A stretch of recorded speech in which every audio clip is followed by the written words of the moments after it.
Songs of the Return, Volume 2, the first tale of the Darumzu. Our great Lord Ysgramor, the harbinger of us all, did then send forth his two beloved sons, with him the only other survivors of the brutalities of Southall, to seek out the bravest warriors of the land and mount the Great Return. Ingol and Ilga they were called, and they were known among Edmora as fine warriors with bright eyes and dawning futures. Ingol, the elder, was the brave strategist, bringing his learnings to bear on the battlefield that his enemies would be defeated before they even know the battle had begun. Ilga, the younger, was possessed of an unwavering spirit that drove his singular prowess to overwhelming feats in war.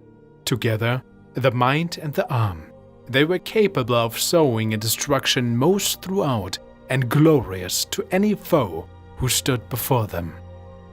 Before they parted ways to gather their crews, the two clasped arms and necks in the old fashion and laughed at the heavens for the stories to come. Young Ilger then took to the massive shipyards of Ylgrufik at the southern point and commissioned two ships for himself and his brother. He would command the Darumzu, and his brother the Harak, thus carrying the names of the two favored stars of their heavens. The shipmaker's spirits had been suitably filled by Ysgramor's tales of the savage elves, and they set about to birth ships that befit their noble homeland. Arrangements having been made, Ilga set forth to the academies of honored soldiers, seeking out his most trusted friends and advisors to join him on the venture of the return. By now the stories of the new land to the south were spreading before him, and the mere emergence of his presence was enough to cause the finest warriors to lay down their present undertakings and follow him.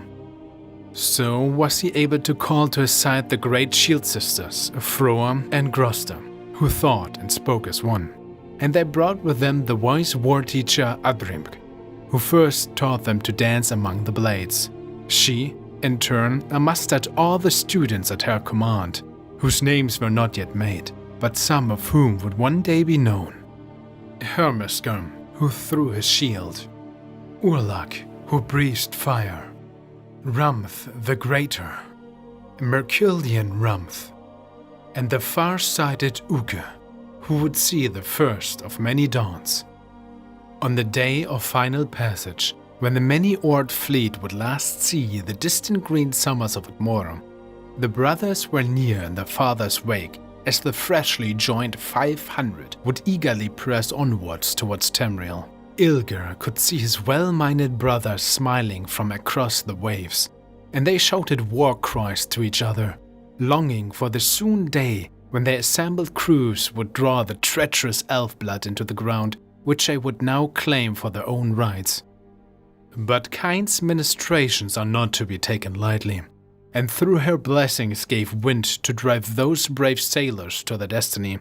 So too did her mighty tears fall to drive them apart.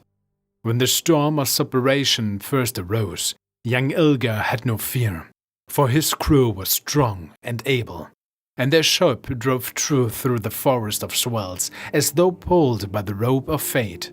When the skies cleared and Ilger glimpsed again with new eyes the land of his past and future home, he knew his brother's vessel was not within his horizon. The Darumzu, arriving late, drew forth onto the sands, and Ilger rushed to his father to seek word of his brother. The great Ysgramor, harbinger of us all, wept for his lost son and sought comfort in the arms of his only remaining joy.